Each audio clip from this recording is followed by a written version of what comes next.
দেখতে সময় বারোটা অনেক দেরি হয়ে গেল, মাকে আবার ফোন করে দিই। বাবুটা ডাক্তার দেখাতে গেল, কি জানি কি হবে তাকে। বাবু ফোন করেছে, ফোন করেছে। হ্যালো বাবু। হ্যাঁ হ্যাঁ বাবু, আমি মা বলছি, বল। হ্যালো মা, একটা দুঃসংবাদ আছে। দুঃসংবাদ আছে? কি দুঃসংবাদ আছে বাবু? বলছি মা, আমি না সব রকম রিপোর্ট করেছি জানো তো, আমার রোগটা কি ধরাই পড়ছে না। হ্যাঁ কি বলছিস? তোর কোনো রোগ ধরা পড়ছে না?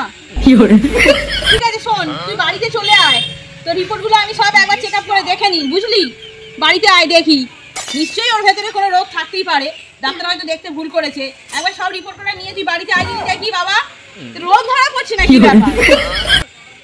ঠিক আছে যাচ্ছি, ডাক্তার দেখালাম, কে জানে রোগ তো ধরাই পড়ছে না, কি হবে ভগবান জানে। তাহলে বাড়ি যাই। মা মা, বাবু তুই এসেছিস? দে দে দেখি তোর রিপোর্টগুলো, দেখি আমাকে দে রিপোর্টগুলো, দেখি কটা রিপোর্ট করেছিস। ও এটা পেচ্ছাপ টেস্টের রিপোর্ট? এটা বাবু পেচ্ছাপ টেস্টের রিপোর্ট? হ্যাঁ গো মা। ও এটা পায়খানার রিপোর্ট? হ্যাঁ গো মা। রক্ত রিপোর্ট সব করিয়েছিস? হ্যাঁ। ও এই তো এটা থাইরয়েডের রিপোর্ট, সব কিছু তো দেখছি। না না একটু ভালো করে চোখে চশমা করে দেখি। চশমার কাঁচটা আমি লাগাবো বলে লাগানো হয়নি, এদিক দিয়ে আঙুল বেরিয়ে আছে, দেখেছিস? এই চশমা দিয়ে আমাকে দেখতে হবে। তোমায় কতবার বলেছি লাগিয়ে নাও। আর কি বলবো, তো রোগ ধরা পড়লে আমি চোখে তখন চশমায় কাঁচ লাগাবো। রোগ আর ধরা পড়বে না। ও তোর তো এইখানে সব রিপোর্ট নরমাল দেখছি।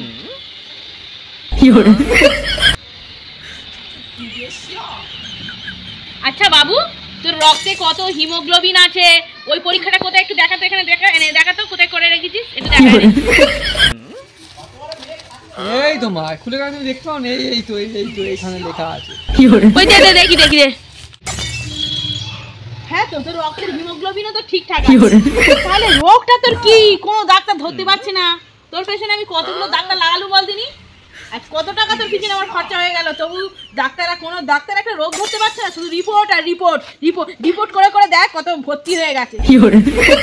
হ্যাঁ কি হবে, লাখ টাকা রিপোর্ট হয়ে গেল তোর পেছনে। তোমাকে বলেছিলাম মা, আমার বিয়েটা তুমি দিয়ে দাও, দেখেছো লাখ টাকা রিপোর্ট খরচা করে কি হয়েছে। তুমি ভেবে নাও ভিখারিকে দান করেছো, বুঝেছো? বাবু কোনো ডাক্তার যদি তোর রিপোর্ট ধরে তোর রোগটা ধরা পড়তে পারে, তাহলে দেখ না আমি তোর ভালো মেয়ে দেখে বিয়ে দিয়ে দেবো। আগে রোগটা তো ধরা পড়তে দে, না হলে একটা পরের বাড়ির মেয়েকে বিয়ে করে এনে সে কি ভুগবে? বল তোর রোগটা কি আগে সেটা ধরা করি। মা মনে হয় জানো, বিয়ে হলে না আমার সব রোগ ঠিক হয়ে যাবে। তুমি আগে বিয়েটা রেডি করো, দাও খরচা বিয়ে আমাকে, বুঝেছো? আরে বিয়ে তো তোর আমি যা জমক করে দেবো, তোর পিছনে 1 লাখ টাকা খরচা হয়েছে তো কি হয়েছে? তুই তো রিপোর্টের পিছনে খরচা করেছিস, তো ধুমধাম করে বাজি বাজনা ফাটিয়ে বিয়ে দেবো, বুঝলি বাবু? তুই একটুখানি সহ্য করে থাকতে পারছিস না? তোমাকে বেশি বায়না দিতে হবে না, তুমি এমনি দাও তো বিয়ে।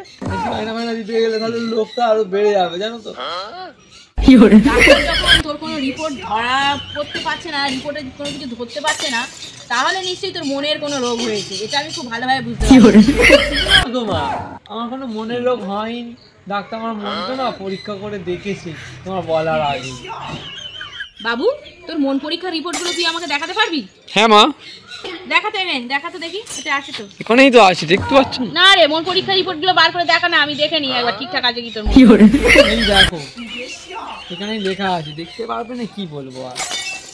এই দেখো নাও দেখো।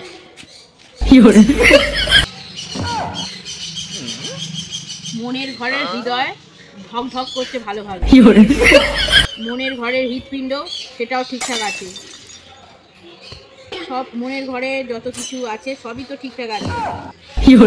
আচ্ছা বাবু, রিপোর্ট তো সব নর্মাল, তাহলে এক কাজ করতে পারিস বাবা, একবার পোস্টমর্টমটা করে দেখে নিতে পারিস, তাহলে হয়তো ধরা পড়তে পারি।